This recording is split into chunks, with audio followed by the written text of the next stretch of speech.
Lavori propedeutici da parte di Rete Ferroviaria Italiana lungo l'asse ferroviario in Friuli Venezia Giulia con sospensione temporanea anche di alcune tratte durante gli interventi.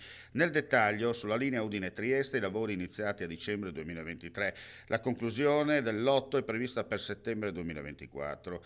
Interruzioni previste della linea fino a 85 minuti il 30 maggio, il 30 giugno, 1 luglio e il 1 settembre.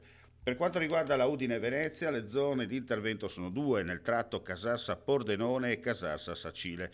Nel primo caso i lavori per la impermeabilizzazione di 3 ponti finiranno il 30 maggio. Le interruzioni sono state concentrate la notte. In tutto 6 blocchi della linea da 8 ore la notte del sabato e la domenica, più 12 interruzioni da 5 ore.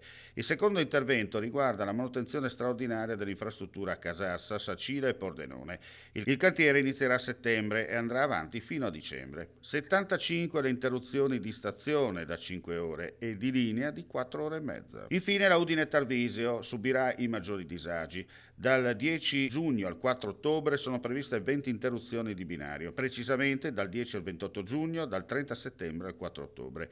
Altre 80 interruzioni da 4 ore in fascia diurna dal lunedì al venerdì nello stesso lasso di tempo.